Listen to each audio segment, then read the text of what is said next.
மேகங்களை ஓட வைத்து கையில் சிக்காத காற்றை அமைத்து இவ்வுலகிலே நலவாகை சூடிக்கொண்டிருக்கும் எல்லாம் அல்ல இறைவா எந்தன் தலைவா உன் திருநாமம் போற்றி என்னுடைய உரையை துவக்குகிறேன். பேரன்பிற்கும் மதிப்பிற்கும் உரிய இந்த வரலாற்று சிறப்புமிகு ஆர்ப்பாட்டத்தின் தலைவர் அவர்களே, முன்னிலை பொறுப்பை வகித்துக் கொண்டிருக்கக்கூடிய ஜமாத் தலைவர்களே, சமூக அக்கறையோடு பல்வேறு அமைப்புகளிலே பணியாற்றிக் கொண்டிருக்கக்கூடிய பாசத்துக்குரிய சமுதாய சொந்தங்களே, திரளாக குழுமியிருக்கின்ற இளைஞர்களே, ஆலிம் பெருமக்களே, ஆங்காங்கே நின்று கொண்டு இந்த நிகழ்ச்சியை அவதானித்துக் கொண்டிருக்கக்கூடிய எங்களுடைய தொப்புள் கொடி உறவுகளே, காவல்துறை நண்பர்களே, உளவுத்துறை தோழர்களே, உங்கள் அனைவரின் மீதும் ஏக இறைவனின் சாந்தியும் சமாதானமும் இன்றும் என்றும் நின்று நிலவட்டுமாக என்று பிரார்த்தித்து என்னுடைய உரையை துவக்குகிறேன். அஸ்ஸலாமு அலைக்கும் வரஹ்மத்துல்லாஹி வபரகாத்துஹு. அன்பான சகோதரர்களே, முஸ்லிம்களின் உயிரையும் மேலாக கருதக்கூடிய நபிகள் நாயகம் ஸல்லல்லாஹு அலைஹி வஸல்லம் அவர்களை பற்றி மிகவும் தரந்தாழ்ந்த வார்த்தைகளை பயன்படுத்தி தொடர்ச்சியாக அமைதி பூங்காவாக திகழ்ந்து வரும் தமிழகத்தை கலவரத்தை ஏற்படுத்த துடிக்கும் ஒரு அயோக்கியத்தனத்தை கண்டித்து இந்த ஆர்ப்பாட்டத்தை நாம் இங்கே நடத்தி கொண்டிருக்கிறோம். இந்த நிகழ்ச்சியை ஆங்காங்கே நின்று கொண்டு அவதானித்துக் கொண்டிருக்கக்கூடிய எங்களுடைய தொப்புள் கொடி உறவுகள் ஒரு விஷயத்தை புரிந்து கொள்ள வேண்டும். இங்கே பேசக்கூடிய பேச்சுக்கள் என்பது உணர்ச்சி வசப்பட்டு எங்களுடைய சகோதரர்கள் பேசினாலும் கூட இது இந்துக்களுக்கு எதிராக பேசுகிறார்கள் என்று வருங்காலத்திலே இதே இடத்திலே கூட்டம் போட்டு பதிவு செய்வார்கள். நாங்கள் இந்துக்களுக்கு எதிராக இங்கே எந்த கருத்துக்களையும் முன்வைக்கக்கூடியவர்கள் அல்ல. இந்திய திருநாட்டில் அண்ணன் தம்பிகளாக, மாமன் மச்சான்களாக உறவு பாராட்டி வாழ்ந்து வரக்கூடிய இந்துக்களுக்கும் முஸ்லீம்களுக்கும் மத்தியிலே இந்துக்கள் வேறு முஸ்லீம்கள் வேறு என்று ஒரு பிளவுகளை ஏற்படுத்தி இந்துக்களுக்கும் முஸ்லீம்களுக்கும் மத்தியிலே இயற்கை உணர்வுகளுக்கு எதிராக செயற்கை சுவர்களை எழுப்பிக் கொண்டிருக்கின்ற பாரதிய ஜனதா கட்சியைச் சேர்ந்தவர்களுக்கு எதிராக மட்டும்தான் எங்களுடைய கருத்துக்களை நாங்கள் இங்கே பதிவு செய்கிறோம். எங்களுக்கு தெளிவாக தெரியும் இந்த நாட்டிலே இந்துக்கள் யார், இந்து வெறியர்கள் யார் என்பதை தெளிவாக நாங்கள் புரிந்து வைத்திருக்கிறோம். காரணம் என்னவென்று சொன்னால், மாற்று மத கடவுள்களை ஏசாதீர்கள் என்று திருமலை குர்ஆன் எங்களுக்கு போதித்திருக்கிறது. மாற்று மத கடவுள்களை நீங்கள் ஏசாதீர்கள், நீங்கள் ஏசக்கூடாது, அப்படி ஏசினால் நீங்கள் என்னை சார்ந்தவன் அல்ல என்று நபிகள் நாயகம் ஸல்லல்லாஹு அலைஹி வஸல்லம் அவர்கள் எங்களுக்கு போதித்திருக்கிறார்கள். நாங்கள் நாகரிகம் தெரிந்தவர்கள், எங்களுக்கு நன்றாக தெரியும் இந்துக்கள் என்பவர்கள் யார். தங்களுடைய பணத்திலே நிலத்தை வாங்கி அந்த வாங்கப்பட்ட நிலத்திலே கோவிலை கட்டுபவர்கள் எங்களோடு அண்ணன் தம்பிகளாக வாழ்ந்து கொண்டிருக்கக்கூடிய இந்துக்கள் என்பது எங்களுக்கு தெரியும். முஸ்லீம்களினுடைய பள்ளிவாசலை இடித்து, கிறிஸ்தவர்களினுடைய தேவாலயத்தை இடித்து அங்கேதான் கோயில் கட்டுவேன் என்று சொல்லக்கூடியவர்கள் இந்திய தேசத்திலே இறையாண்மையை தகர்க்கக்கூடிய சைப்பரிவார குரங்கு குட்டிகள், இந்துத்துவ வெறியர்கள் என்பதை நாங்கள் தெளிவாக புரிந்து வைத்திருக்கிறோம். அதனால்தான் நாங்கள் இங்கே வைக்கக்கூடிய ஒவ்வொரு கருத்தும் இந்துக்களுக்கு எதிரானதல்ல, இந்துத்துவ வெறியர்களுக்கு எதிரானது என்பதை என்னுடைய முன்னுரையிலே பதிவு செய்ய கடமைப்பட்டிருக்கிறேன். என் அன்பிற்குரிய சகோதரர்களே, 1990களில் எந்த சூழலில் தமிழகம் இருந்ததோ அதே நிலைக்கு இன்று தமிழகத்தை ஆண்டு கொண்டிருக்கின்ற எடப்பாடி அரசு கொண்டு சென்று கொண்டிருக்கிறது என்பதை நான் இங்கே நினைவுபடுத்த கடமைப்பட்டிருக்கிறேன். 1990களுக்கு முன்னால் தமிழகத்தின் சூழ்நிலை என்ன? ராமகோபாலன் என்று சொல்லக்கூடிய ஒரு அயோக்கியன் முஸ்லிம்கள் அதிகமாக வாழக்கூடிய பகுதிகளிலே பட்டிமன்றங்களை நடத்தி, கற்பிலே சிறந்தவள் கத்தீஜாவா, மணியம்மையா, கன்னிமேயா என்று பட்டிமன்றங்களை நடத்தினார். அதற்கு காவல்துறை அனுமதி கொடுத்தது, பாதுகாப்பு வழங்கினார்கள். தமிழக அரசும் ஏகோபத்திய ஆதரவை அவர்களுக்கு கொடுத்தார்கள். அது போன்ற ஒரு நிலைதான் இன்று தமிழகத்திலே தொடங்கி இருக்கிறது என்பதை நான் இந்த இடத்திலே பதிவு செய்ய கடமைப்பட்டிருக்கிறேன். தொடர்ச்சியாக தமிழகத்தில் பல பகுதிகளிலே பாரதிய ஜனதா கட்சி இது போன்ற நிகழ்ச்சிகளை நடத்தி கலவரத்தை விளைக்கிறார்கள். ஒரு ஊர்ல ஒரு பிரச்சனை நடக்குதுன்னா அடுத்த ஊர்ல அவர்கள் பேசுவதற்கு காவல்துறை அனுமதிக்கலாமா? தமிழக அரசு அந்த நிகழ்ச்சிக்கு பாதுகாப்பு கொடுப்பதற்கு உத்தரவு போடலாமா? கேட்கிறோம். உங்களுடைய நோக்கம் என்ன? எனக்கு முன்னால் பேசிய அண்ணன் சாந்தமோகன் அவர்கள் பதிவு செய்ததை போன்று போன வாரம் சரியாக சொல்ல வேண்டும் என்று சொன்னால் 26ஆம் தேதி இந்த நாட்டினுடைய குடியரசு தினத்தன்று கொடைக்கானலிலே இந்து முஸ்லிம் ஒற்றுமையை வலியுறுத்துகிறோம் என்ற பெயரில் முஸ்லிம்களினுடைய பள்ளிவாசல் அமைந்திருக்கின்ற மூஞ்சிக்கல் பகுதியில் வேலூர் இப்ராஹிம் அவன் முஸ்லீம்லாம் இல்ல, அவன் பர்மாக்காரன், இந்தியாக்காரனே இல்ல. அவன் பர்மாவில் இருந்து வந்த அகதி. பர்மாவில் அவன் யாருக்கு பிறந்தான்னு தெரியாது. அவன் இங்க வந்து பாரதிய ஜனதா கட்சியினுடைய கொடியை பிடித்துக் கொண்டு அமைதியாக இருக்கக்கூடிய கொடைக்கானலிலே கலவரத்தை விளைப்பதற்கு முயற்சி செய்கிறான். அதற்கு முன்பு ஜமாத்துக்கு புகார் கொடுக்கிறாங்க, நிகழ்ச்சிக்கு அனுமதிக்காதீங்கன்னு.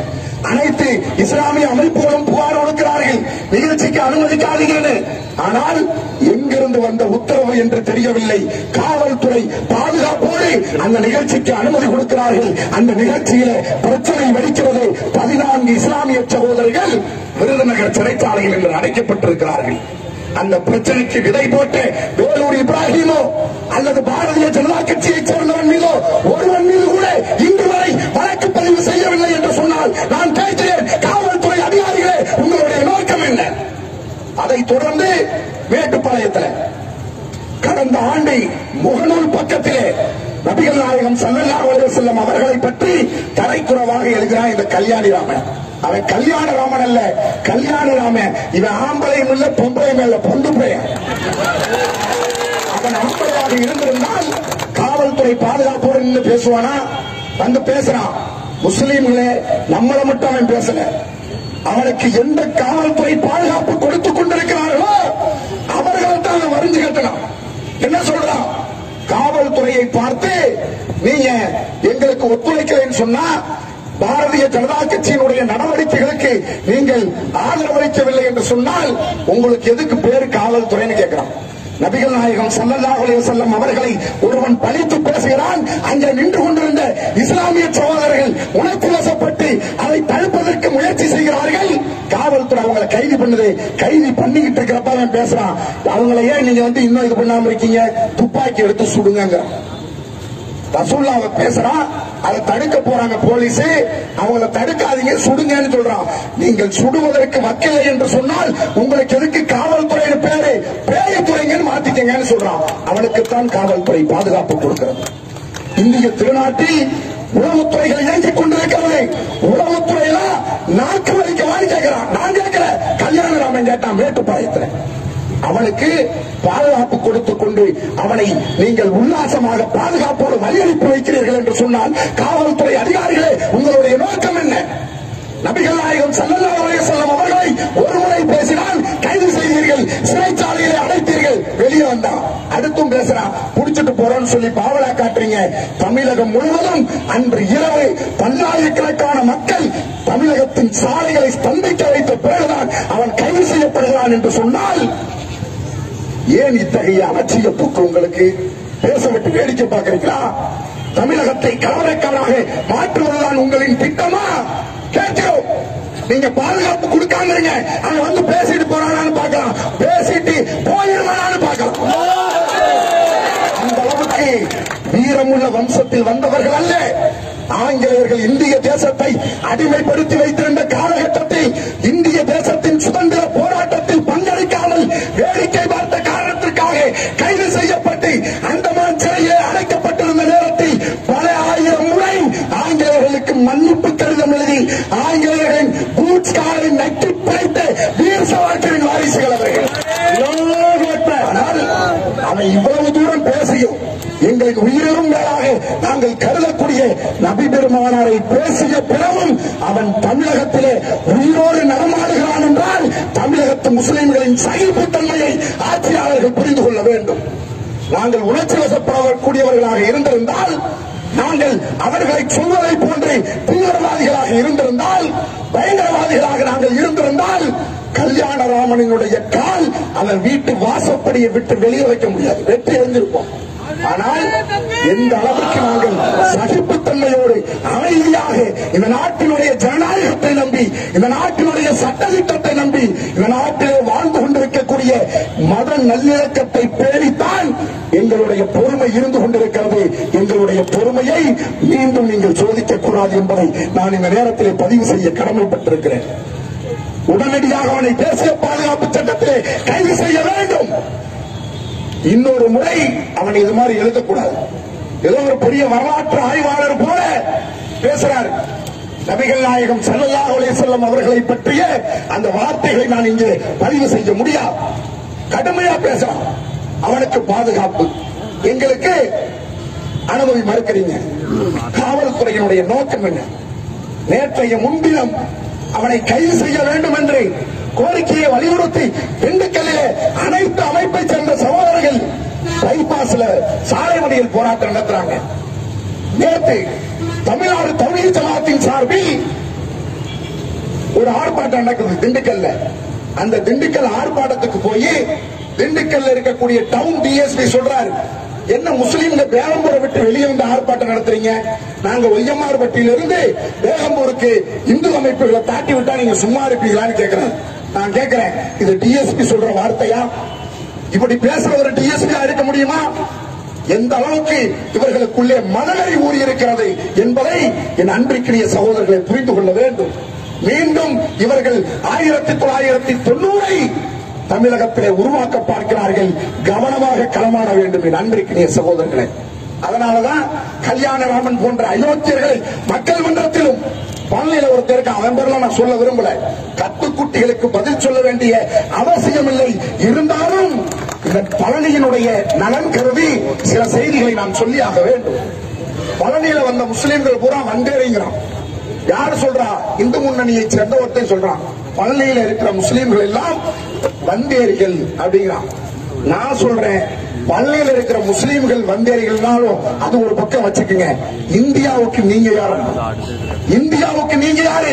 கைபர் மூலம் கணவாய் வழியாக ஆடு மாடுகளை ஓட்டிக்கொண்டு இந்தியாவுக்குள்ளே பஞ்சம் வைக்க வந்த கூட்டம் பார்ப்பிட பெண்டாத கூட்டம். நாங்களாவது ஊர் விட்டு ஊர் வந்தேறினோம். நீ உனக்கு அண்டுவதற்கு இடமில்லை, ஒன்றாவதற்கு இடமில்லை. ஒண்ட வந்த பிடாரி நீ எங்களை பார்த்து வந்தேறின்னு சொல்றியா? கேட்கிறோம். பழனி மலையில முஸ்லிம்கள் கடை வைத்திருந்தார்கள். 25 ஆண்டு கால போராட்டத்திற்கு பிறகு நாங்கள் அவர்களை வெளியேற்றினோம். இன்னைக்கு பழனியில தேவர் சிலையை தாண்டி முஸ்லிம்கள் உள்ளே வரக்கூடாதுன்னு பேசுறிய. நான் கேட்கிறேன், எனக்கு முன்னாலே பேசின அண்ணன் சாண்டு முகமது அவர்களை சொன்னதை போன்று பழனி என்ன கொப்பை வீட்டு சொத்தா? கேட்கிறோம். பழனியோட வரலாறு தெரியுமா? பழனியிலே முஸ்லீம் தர்ம பரிபாலன சங்கம் என்று சொல்லக்கூடிய எங்களுடைய ஜமாத் நிர்வாகத்தின் கீழே 204 கடை இயங்குது. வணிகத்தலங்கள் 204 கடைகள் பழனியில ஜமாத்துக்கு சொந்தமான கடை இருக்குது. இந்த 204 கடையில 72 கடைகள் எங்களுடைய தொப்பு கொடி உறவுகள் இந்து சகோதரர்களால் வைத்திருக்கிறார். தெரியுமா? 204 கடையில 74 கடைகளை எங்களுடைய தொப்பு கொடி உறவுகளுக்கு கொடுத்து இந்து முஸ்லிம் ஒற்றுமையை நாங்கள் வலியுறுத்துகிறோம் என்று சொன்னால், அத்தகைய இந்து சகோதரர்கள் எங்களோடு இருக்கும் வரை பழனியில இந்து முஸ்லிம் ஒற்றுமையை எந்த நாயாலும் தடுத்து நிறுத்த முடியாது. புரிந்து கொள்ள வேண்டும். பழனி பஸ் ஸ்டாண்டோட வரலாறு தெரியுமா? இன்னைக்குத்தான் அது சுதந்திர போராட்ட வீரர் வாவு சிதம்பரம் பிள்ளை அவர்களின் பெயரில் இருக்கிறது. அதுக்கு முன்னாடி பஸ் ஸ்டாண்டுக்கு பேர் என்ன தெரியுமா? ஆசாத் பூங்கா. ஆசாத் பூங்கா என்பதுதான் வரலாறு. அதுவும் வக்ஃப் செய்யப்பட்ட இடம். அதே மாதிரி நான் பேசிக் கொண்டிருக்கின்ற இந்த இடத்துக்கு பின்னால் இருக்கின்ற அரசு மருத்துவமனை முஸ்லீம்கள் தானமாக கொடுத்த இடம். இதெல்லாம் புரிஞ்சுக்கிட்டு வந்து பேசணும். ஏதோ கேமரா இருக்குது, வீடியோ இருக்குதுன்னு சொல்லி பேசிவிட்டு போகின்ற அயோக்கியத்தனத்தை நிறுத்திக் கொள்ளுங்கள். இந்திய திருநாடு என்பதை பல பூக்களை கொண்டு கட்டப்பட்ட ஒரு பூமாலை. இந்த பூமாலை தான் நிரந்தரமாக இந்திய தேசத்திலே இருக்குமே தவிர சங் பரிவார குரங்கு குட்டிகள் நினைப்பதை போன்று ஒரு பாசிசத்தை, ஒரு பார்ப்பனியத்தை, ஒரு மனுதர்மத்தை, ஒரு இந்து ராஷ்டிரத்தை தமிழகத்திலே இந்திய தேசத்திலே நீங்கள் நிறுவலாம் என்று நினைத்தால் அது ஒரு காலத்திலும் நடக்காது என்பதை நான் இங்கே பதிவு செய்ய கடமைப்பட்டிருக்கிறேன். அது மட்டுமல்ல, அவர் பேசுறப்ப பேசுறாரு, முஸ்லிம்களினுடைய வரலாற்றை ஆய்வு செய்து பேசுகின்ற கல்யாணராமனே, மதிப்பிற்கும் மரியாதைக்கும் உரிய எங்களுடைய தொப்புள் கொடி உறவு எழுச்சி தமிழர் அண்ணன் திருமாவளவன் அவர்கள் மனு தர்மத்தை பத்தி பேசலாம் வான்னு கூப்பிடாரு. போவதற்கு உனக்கு யோகியதை இருக்கிறதா? மனு தர்மத்தை பற்றி விவாதிக்கலாம் வாங்கன்னு கூப்பிடுறாரு. பாரதிய ஜனதா கட்சியிலோ இந்து முன்னணியிலோ எவனாச்சும் ஒருத்தன் நான் வர்றேன் மனு தர்மத்தை பற்றி பேசலான்னு வர்றீங்களா? அதை பற்றி பேசுறது இல்ல. முஸ்லீம் சமூகத்தை வம்பிழுக்கும் நோக்கத்தோடு நீங்கள் பேசிக் கொண்டிருக்கிறீர்கள் என்று சொன்னால் இந்த அயோக்கியத்தனத்தை நீங்கள் நிறுத்திக் கொள்ள வேண்டும். காவல்துறையும் இனி இவர்களுக்கு அனுமதி கொடுக்க கூடாது, பாதுகாப்பு வழங்க கூடாது. அப்படி வழங்கினீர்கள் என்று சொன்னால் இவர்கள் தொடர்ந்து இது போன்ற கலவரத்தை தமிழகத்தில் விதைக்கக்கூடிய பணியில் தான் செய்து கொண்டிருப்பார்கள் என்பதை இங்கே பதிவு செய்து கொண்டு காலத்தின் அருமை கருதி கல்யாணராமனுக்கு ஒரே ஒரு வரலாற்று நிகழ்வை சொல்லி என்னுடைய உரைக்கு திரையிடுகிறேன். முஸ்லிம்கள் எல்லாம் பன்றி கூட்டம், கோழைகள், இவர்கள் 300 ஆண்டு காலம் தோல்வி மட்டும்தான் இவர்களுக்கு அடையாளம் என்றெல்லாம் வரலாற்றை திரித்து சில செய்திகளை பேசியிருக்கிறார். அன்பான சகோதரர்களே,